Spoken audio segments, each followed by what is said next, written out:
Pues estoy súper emocionada. Creo que la preparación de esto ha sido de lo más emocionante que he tenido últimamente, aunque mi trabajo implica que siempre estoy en conexión y en conferencias, no hay nada que me emocione más que hablar de Dios y que sea Él en este espacio hablando a nosotras como mujeres y pues que sea su palabra tocando nuestro corazón profundamente. Entonces hoy vamos a hablar de algo que tiene que ver con la perspectiva. Y si yo les digo la perspectiva desde el punto de vista nada más del concepto, perspectiva es la manera de observar o la manera de pensar que tenemos frente a algo. Y estamos pasando por un tiempo demasiado desafiante en términos de las perspectivas que recibimos. ¿Qué tipo de perspectivas recibimos? Recibimos perspectivas por las noticias, recibimos perspectivas por lo que piensan nuestros vecinos de lo que está pasando, por lo que piensa nuestra pareja, por lo que piensan nuestros hijos de lo que está pasando. Estamos enfrentadas a un momento de muchos desafíos como seres humanos.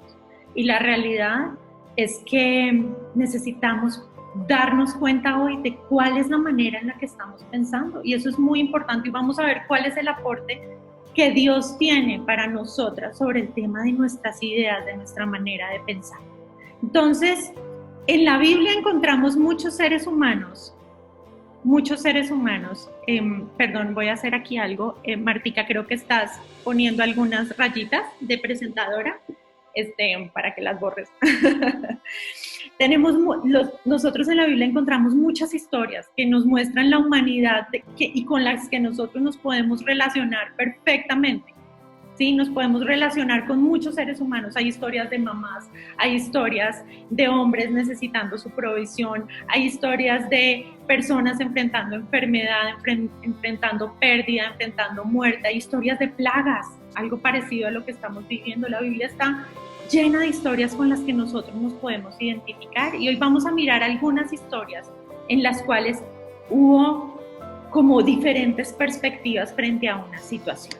¿Sí? Entonces, la primera historia que quiero compartirles hoy es la historia de David y de Goliat, ¿sí? La historia de David y Goliat es una historia que probablemente muchas de nosotras hayamos conocido independientemente del contexto religioso, porque era casi una historia que nos leían a los niños, ¿no? Y básicamente Goliat era un filisteo que estaba amenazando todos los días al pueblo de Israel y era gigantesco. Tenía una armadura que pesaba no sé cuánto, todos los días iba y los insultaba y ellos se morían del susto y simplemente salían aterrorizados. De hecho, el rey Saúl tenía una perspectiva frente a esa situación que era esta. Vamos a mirar en 1 Samuel 17:11. Dice, cuando Saúl y los israelitas lo escucharon, a Goliat amenazándolos, quedaron aterrados y profundamente perturbados. O sea, realmente era aterrador Goliat, no era una amenaza normal, como las noticias que escuchamos hoy en día, donde se mueren miles de personas, donde ya se han muerto demasiadas personas y donde hay muchas perspectivas en este momento sobre lo que puede pasar. Y también otros que tuvieron una perspectiva, una manera de pensar, fueron los soldados. Miren, en 1 Samuel 17:24 dice, tan pronto como las tropas israelitas lo vieron, comenzaron a huir espantadas. Imagínense a un ejército completo saliendo corriendo ante la amenaza de Goliat. Esa era la perspectiva, era de terror. Sin embargo, David, un pastor de ovejas que parece que era muy bello y como muy pequeño, porque Saúl cuando lo ve dice, no, tú no puedes enfrentar a Goliat. Es el primero que dice, no, ¿cuál es el premio por enfrentar a Goliat y vencerlo? Yo lo quiero hacer. Y de hecho, cuando lo vio, esta fue su perspectiva. En 1 Samuel 17:26 dice, y a fin de cuentas, ¿quién es este filisteo pagano al que se le permite desafiar a los ejércitos del Dios viviente? Es decir, David no lo vio con el mismo terror y la misma amenaza que le estaban viendo Saúl y el ejército. ¿Se dan cuenta? Es una misma situación, es la misma amenaza, con dos perspectivas distintas. La perspectiva de Saúl y el ejército y la perspectiva de David. Estaban viendo la misma situación, pero como con un entendimiento totalmente distinto. Vamos a mirar otro ejemplo. Otro ejemplo es la historia de Ana. Ana era una mujer que no podía tener hijos y sufría terriblemente porque no podía tener sus hijos. Y por el contrario, en ese tiempo los hombres podían tener más esposas. Existía otra esposa que era Penina, su esposo Elcaí tenía 2 esposas, Ana y Penina se burlaba de ella y Ana lloraba amargamente. Se burlaba porque no tenía hijos, aunque Ana era amada por su esposo, no tenía hijos y Penina sí los tenía. Miremos la perspectiva de Ana ante esas falencias, ante no tener sus hijos. En 1 Samuel 1:7 dice, año tras año sucedía lo mismo. Penina se burlaba de Ana mientras iban a la casa del Señor. En cada ocasión Ana terminaba llorando y ni siquiera quería comer. O sea, realmente Ana estaba con su corazón destrozado porque había un anhelo de su corazón que no se había dado. Y sin embargo, cuando ella está en el templo llorando y desesperada, clamando al Señor, aquí está, 1 Samuel 1:10, Ana con una profunda angustia lloraba amargamente mientras oraba al Señor.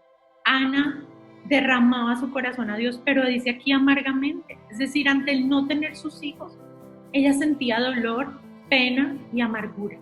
Y sin embargo, cuando está en el templo, el sacerdote, que era Elí, la ve llorando y piensa inclusive que está borracha y ella le dice, no se te ocurra pensar que yo estoy borracha, lo que pasa es que estoy clamando a Dios porque quiero tener un hijo. Y Elí se tranquiliza y es la perspectiva de Dios a través de ese sacerdote, le dice, en este caso, ten paz, que el Dios de Israel te conceda lo que has pedido. Es decir, era un hecho que Ana no tenía hijos y sin embargo, desde su corazón, ella lo miraba como una gran pérdida y con dolor y amargura, lo cual es normal, ¿no? Pero al mismo tiempo, desde la perspectiva de Dios a través del sacerdote, es como, no te preocupes, Dios te va a dar lo que te ha concedido, lo que tú has pedido, Él va a conceder, ¿sí?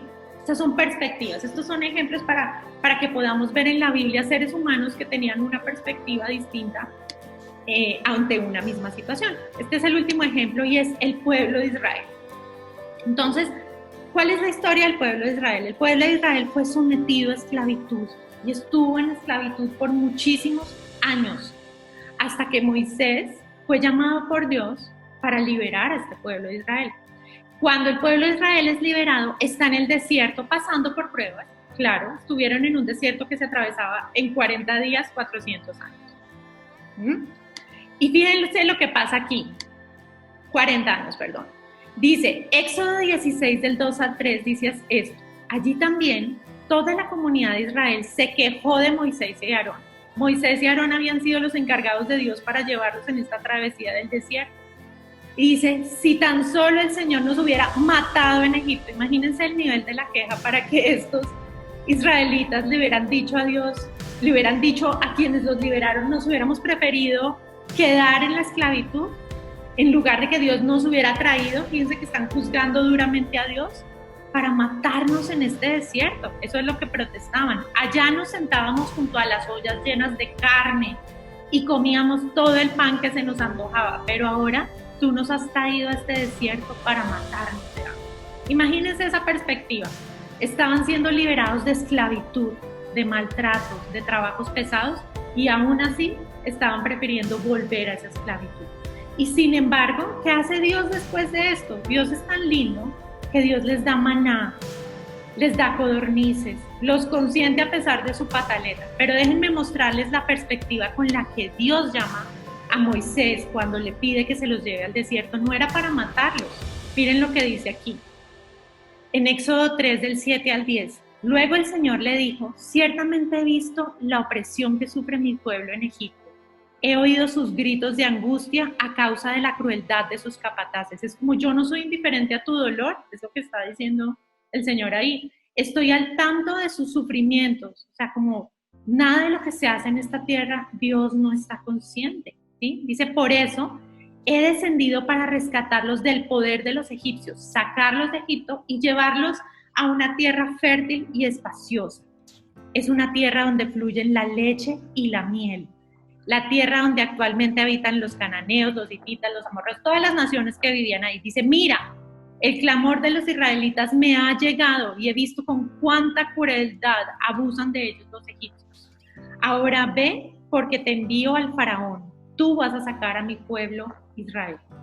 Es decir, la intención con la que Dios mandó a su pueblo a ese desierto era porque era el camino y lo que ellos necesitaban para llegar a una tierra que fluye leche y miel. Entonces, fíjense que ante una misma situación, la esclavitud, en un punto los israelitas decían, preferimos devolvernos y que nos maltraten y comernos las ollas de la carne, y no, la perspectiva de Dios es, los tratan con crueldad, yo los quiero llevar a un lugar donde fluyen la leche y la miel. Entonces, aquí viene la pregunta, ¿por qué tenemos perspectivas tan diferentes ante un mismo hecho? ¿Por qué si todos y todas estamos en la pandemia tenemos perspectivas tan distintas? ¿Qué puede ser lo que hace que pensemos distinto ante una misma situación? ¿Cómo un esposo y una esposa o un padre y una madre están enfrentando el mismo problema y tienen actitudes diferentes? La realidad es que lo único que es distinto es esto, las gafas, el filtro que usamos para ver las situaciones. Es cuál es la lente o el lente que nos ponemos ante un mismo hecho. Entonces, puede haber una persona que pierde su trabajo y tiene una perspectiva de, Dios, no sé por qué está pasando esto, pero confío en ti. Si tú estás permitiendo esto, es por algo, ¿sí? O por otro lado, pueden haber personas que ante una pérdida de su trabajo que está pasando muchísimo en este tiempo, pueden decir, definitivamente es que no se puede confiar en Dios, Dios me ha abandonado y me ha dejado solo. O yo soy una persona que nunca va a tener un trabajo estable. Porque las perspectivas que tenemos las tenemos frente a todo. Las perspectivas o las gafas que nos ponemos para ver la vida, para ver las dificultades, para ver las situaciones, las personas, son perspectivas que aplican justamente a cómo interpretamos la misma realidad. Tenemos inclusive unas gafas para vernos a nosotras mismas. La manera como nos relacionamos con nosotras mismas tiene que ver con esas gafas que nos ponemos. Entonces aquí la pregunta es, ¿cuáles son las gafas que estás usando ante tu situación actual? Cuando pienso en esto, vayan pensando, porque en sus grupos pequeños van a ir a conversar un poco acerca de eso. ¿Cuál es la situación que más te aqueja en este momento? ¿Cuál es la situación que más te tiene inquieta, desafiada o confrontada? Porque definitivamente tu actuar depende de la perspectiva que tengas. Si yo tengo una perspectiva de derrota ante una situación, definitivamente no voy a hacer nada. Por el contrario, voy a obrar de acuerdo a eso y me voy a quedar quieta. Si mi perspectiva o mis gafas ante una situación de dificultad es que lo que está sucediendo es para mi bien, es que hay un Dios que sabe lo que está sucediendo, entonces esa perspectiva me va a ayudar a confiar y a actuar con mayor liviandad y con mayor seguridad, ¿sí?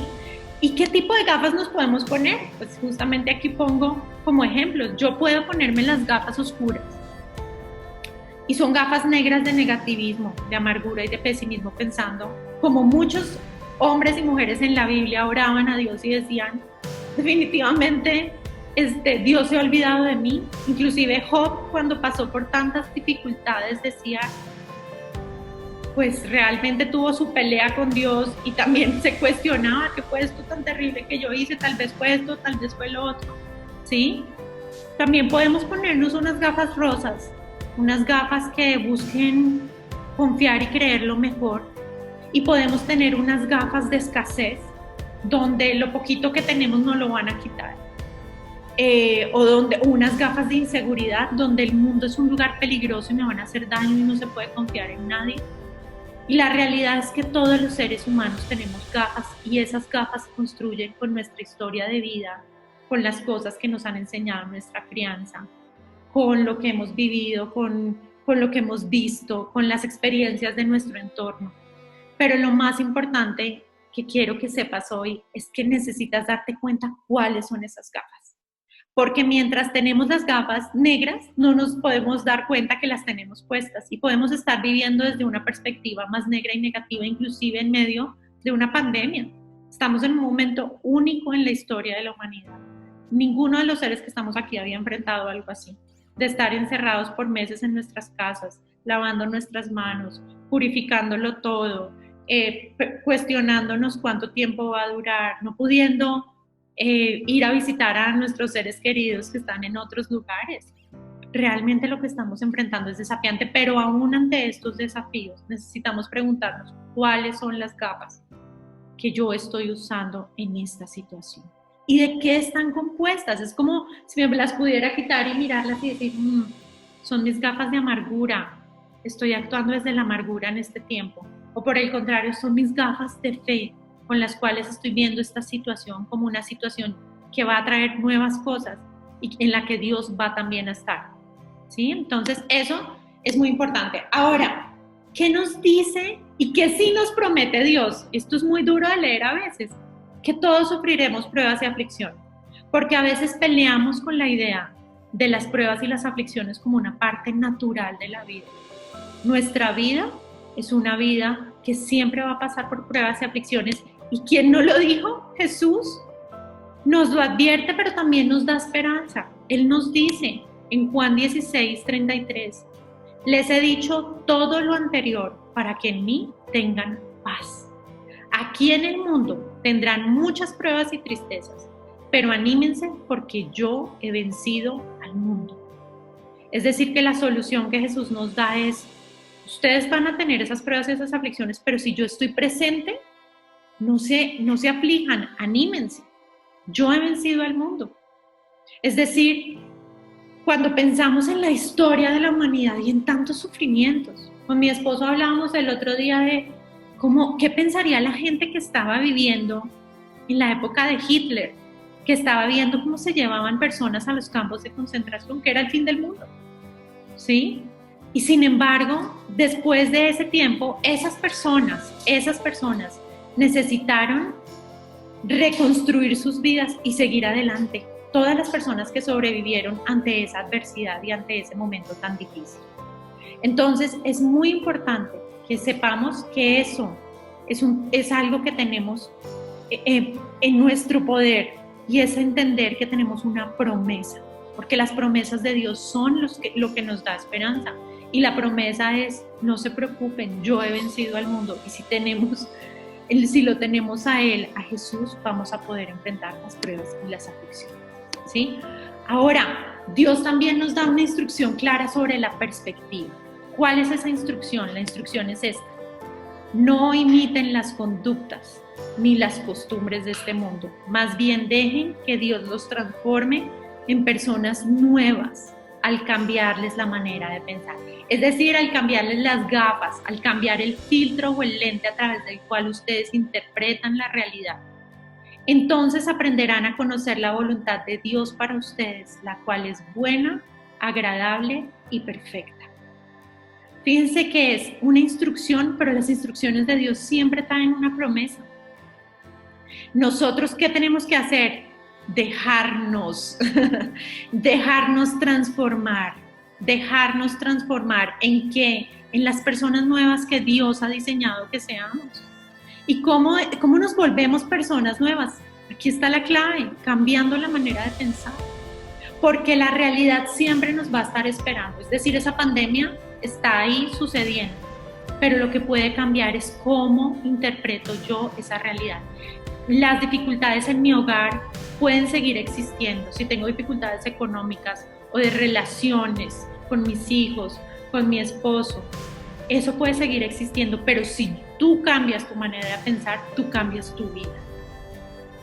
¿Y por qué debemos hacer todo esto? Porque aquí está la promesa: aprenderán a conocer la voluntad de Dios, que es ¿qué? Buena, agradable y perfecta. La realidad es que no confiamos en la voluntad de Dios porque nosotros queremos tener el control.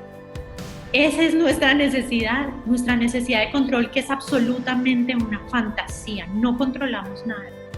Inclusive lavándonos las manos, purificando la casa, usando todo tipo de Clorox y de todas las cosas, no podemos garantizar que no vayamos a estar expuestos al coronavirus. Aunque nos cuidemos un montón, porque no tenemos el control. Y como no tenemos el control, necesitamos a Dios.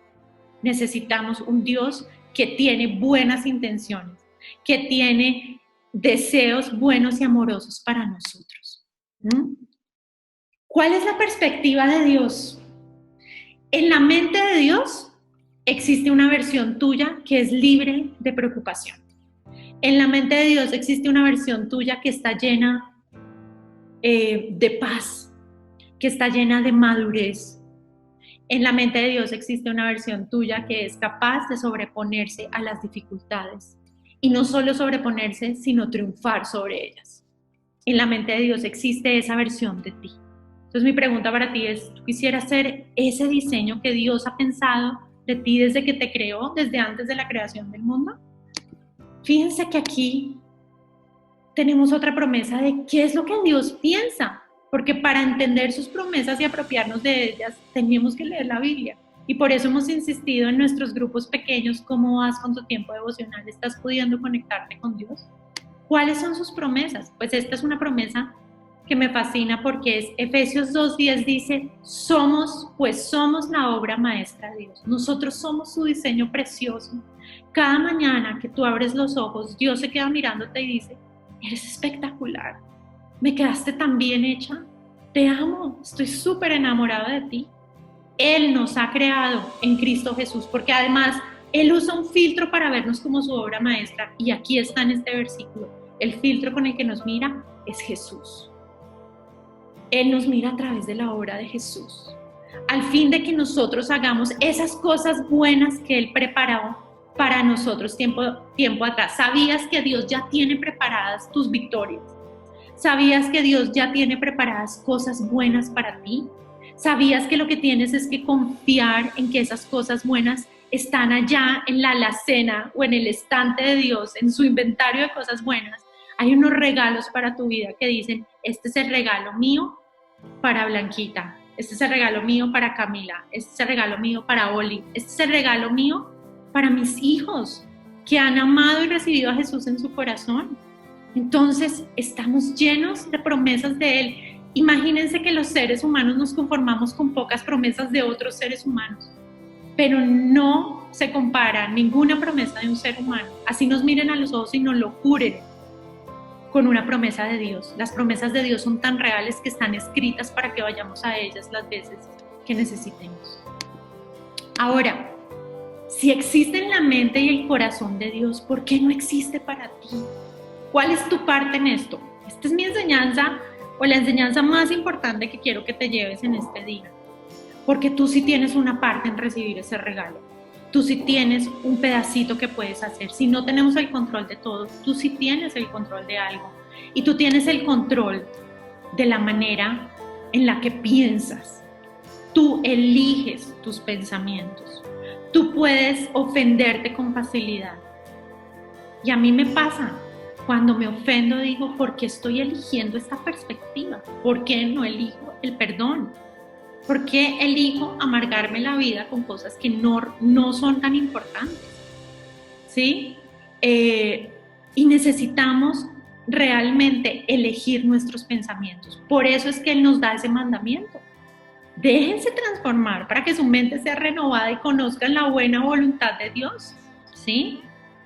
Y no existe para mí porque yo sí tengo poder sobre mi vida y porque Dios, a veces nosotros como creyentes, como personas que amamos a Dios, pensamos que la responsabilidad de nuestra vida está en manos de Dios. Es como si le dijéramos, bueno, Señor, tú toma mi vida y yo me dejo guiar.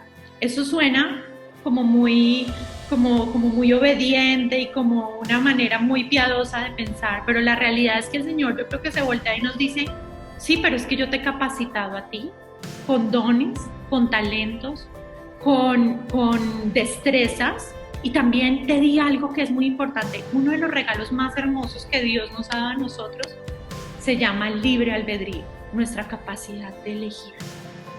Dios nos deja elegir Y si este mundo a veces está al revés, es porque los seres humanos no estamos eligiendo desde la perspectiva de Dios, sino desde la perspectiva nuestra, que es incompleta e imperfecta, ¿sí? Una perspectiva maravillosa de Dios es imaginárnoslo en el trono. Aunque Él está en nuestro corazón, vive en nosotros y nosotros tenemos a Dios dentro de nosotros, Él está en el trono, y a mí me gusta esa idea de que desde arriba, como el técnico deportivo que ve desde arriba el juego se ve completo.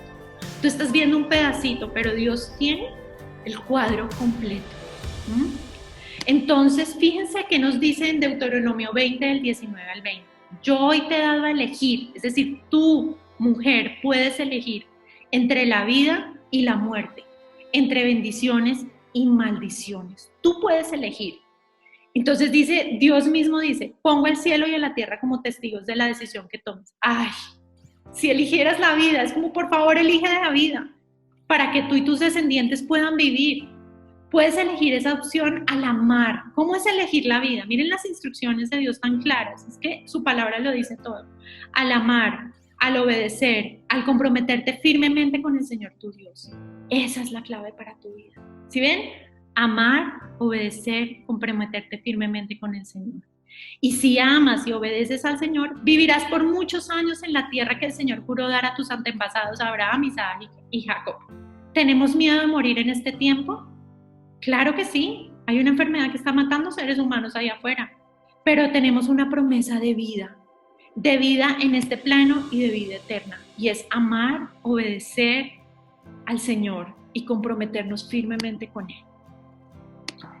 Entonces, con todo esto, ¿qué podemos hacer? Ya entendimos, ya sabemos que tenemos que elegir nuestros pensamientos, porque eligiendo nuestros pensamientos cambiamos nuestra vida y nuestras acciones.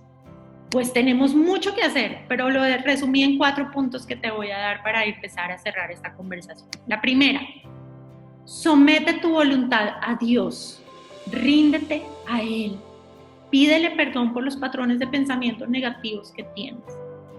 Lo primero es, Señor, no tengo el control, te necesito, perdóname, llevo pensando que yo puedo controlarlo todo, que se tiene que hacer a mi manera, perdóname, Señor, así no es. Segundo, si yo me someto a Él, me rindo a Él, lo segundo que debo hacer es confiar en Dios y en su perfecta voluntad, es realmente declararlo. Casi que te diría, dilo en voz alta, Señor, ante esta dificultad confío en ti, en tu perfecta voluntad.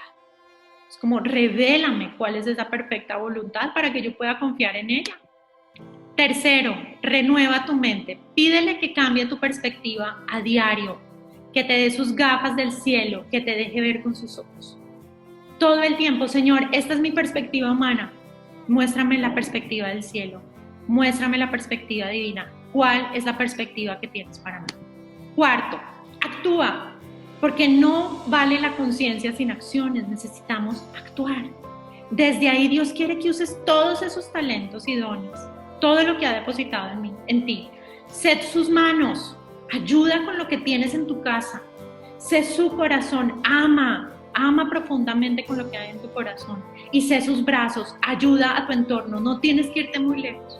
Piensa en los seres que tienes dentro de tu casa. Piensa en las personas que te llaman y que te buscan. Piensa en cómo puedes amar y servir a Dios siendo sus brazos, siendo su corazón, siendo sus manos. Ama intensamente y usa todo lo que ha puesto en tus manos. Porque para eso, para amar, lo necesitamos solamente a Él. No necesitamos estudios, no necesitamos formaciones de ningún tipo. Podemos amar porque Él ha puesto en nosotros esa capacidad de amar. Déjame finalizar con una historia de perspectiva. La historia de la Biblia. La historia de Jesús. La perspectiva de los discípulos ante la muerte de Jesús fue dolor, incomprensión, pérdida de sentido y propósito. Estos seres lo dejaron todo, soltaron sus redes los que eran pescadores y se fueron detrás de Jesús y se enamoraron de Jesús, lo vieron hacer milagros, levantar muertos, sanar a los ciegos, liberar a los que estaban cautivos, hizo todo tipo de cosas, estaban fascinados. Pero un día Jesús está hablando con ellos y les dicen, ustedes ahora me ven, pero pronto no me verán. No le pudieron entender, estaban tan enamorados que era como incomprensible para ellos pensar en perder a Dios. Es como si, imaginémonos a nosotros que Dios nos dijera, no me voy a ir. fue demasiado duro y cuando Jesús es crucificado se esconden y se mueren de dolor y de tristeza, están derrotados, sienten que los van a matar. Pedro negó a Jesús 3 veces, estaba triste y desilusionado de sí mismo. Y sin embargo Jesús, aún estando con ellos, les da esta perspectiva y esta promesa. En Juan 16, del 20 al 22, les digo la verdad, ustedes llorarán. O sea, el Señor les dice, sí, van a llorar y se lamentarán por lo que va a sucederme a mí, pero el mundo se alegrará por un ratito. Ustedes se lamentarán, pero su dolor se convertirá de pronto en una alegría maravillosa. Será como una mujer que sufre dolores de parto, pero cuando nace su hijo, su angustia se transforma en alegría porque ha traído una nueva vida al mundo. Así que ahora ustedes tienen tristeza, pero volveré a verlos. Entonces se alegrarán y nadie podrá robarles esa alegría. Nosotros, quienes creemos en Jesús, estamos confiados en que nuestra alegría será completa cuando volvamos a estar con Él. Esa es la historia de Jesús, la historia más importante. Y aún los que lo vieron, los que lo conocieron, tuvieron dudas, se entristecieron. Y Jesús, sin embargo, les dijo, sí van a sufrir, pero vendrán tiempos de alegría maravillosa. Este es mi tip de conciencia para ti. En cada situación, esto es como un regalito, para que te lo lleves. Te vas a preguntar, ¿desde cuál perspectiva, con cuáles gafas estoy viviendo o viendo mi situación actual? ¿Cuáles son las gafas o los lentes que estoy usando para mi situación actual? Y después pregúntate, reconoce tus gafas. Y el segundo paso de este tip es, ¿cuál es la perspectiva de Dios? Desde el cielo, ¿cómo se ve Dios? Yo estoy sufriendo porque perdí a este cliente. Señor, desde el cielo, ¿cómo se ve? No, se ve la eternidad. Esto no es tan importante. Señor, gracias por mostrarme tu perspectiva del cielo. Vamos a orar. Te voy a invitar a que cierres los ojos allí. Señor, te damos muchas gracias por este tiempo y por tu palabra, Señor, que vivifica nuestras vidas, tu palabra que llena todo lo que somos. Tú eres un Dios poderoso, Señor. Podemos leer tus maravillas en tu palabra, Señor, y saber que tú eres un Dios que transforma todas las situaciones. Hoy queremos hacerte una petición muy especial. Transforma nuestra manera de pensar. Transforma nuestro entendimiento, Señor. Que nuestros ojos, Señor, vean con tu perspectiva, que es la perspectiva del cielo, Señor. Que nosotros podamos sentirnos, Padre Santo, tranquilos porque estamos confiando en que tú tienes una mirada distinta ante el desierto, ante la esterilidad, ante la pérdida y el dolor, ante la muerte, ante las ofensas, ante los enemigos, Señor. Tú tienes tu perspectiva y tu perspectiva siempre es la perspectiva ganadora. Señor, te damos gracias por este espacio, con estas preciosas mujeres. Yo hoy bendigo sus vidas. Yo te pido que hagas una obra poderosa y potente en ellas y que este tiempo de trabajo en grupos pequeños, Señor, sea un tiempo en el que tú estés en cada grupo con las mentoras preciosas de este ministerio, con Patti, Señor, tocando los corazones y permitiendo, Señor, que cada mujer sea transformada y que este sea un camino, Señor, donde nos podamos alegrar, como promete tu palabra, porque hemos confiado en tu buena voluntad, que es agradable y perfecta. Señor, te damos gracias por este tiempo y queremos adorarte y alabarte ahora en el nombre de Jesús.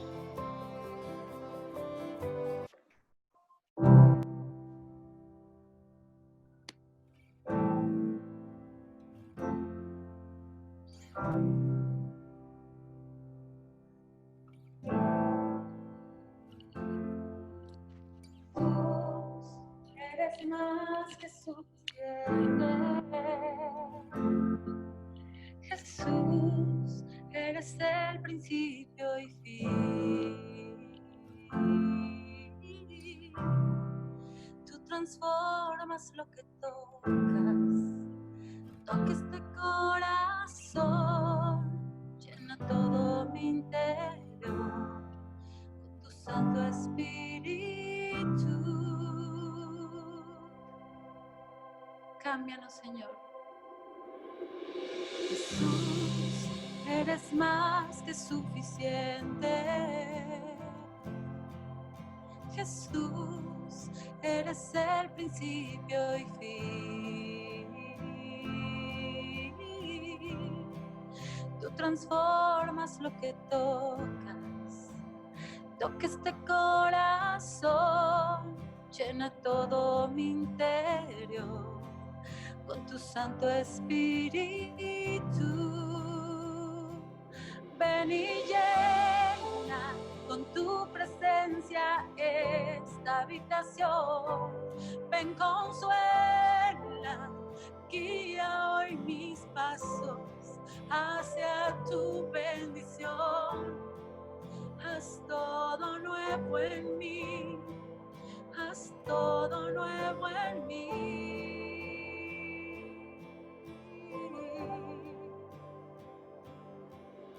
Jesús, tú eres el mejor.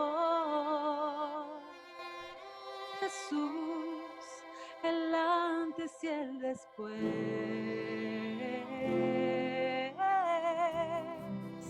Quien cambia las historias, hoy cambia este corazón, llena todo mi interior con tu Santo Espíritu. Oh, ven, ven y llena con tu presencia esta habitación. Ven, consuela, guía hoy mis pasos hacia tu bendición. Haz todo nuevo en mí, haz todo nuevo en mí.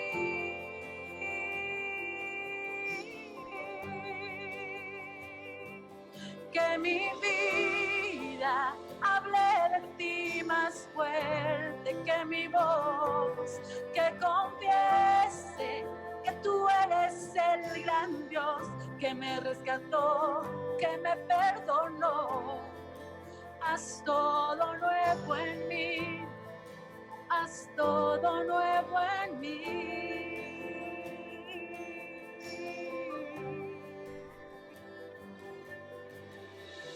Señor, y que cada día de nuestra vida, en cada reto, en cada obstáculo, Señor, recordemos que tú eres el gran Dios, que tú eres quien abre camino, que tú eres el dador de amor, de esperanza, y que tú ya me perdonaste, ya me amaste, y que cambias mi mente y mis pensamientos más y más para parecerme a ti, para dar testimonio de ti con mi vida, Señor. Ven y llénanos, Espíritu Santo, ven y llénanos. Ven y llena con tu presencia esta habitación. Ven, consuela, guía hoy mis pasos hacia tu bendición. Haz todo nuevo en mí, haz todo nuevo en mí.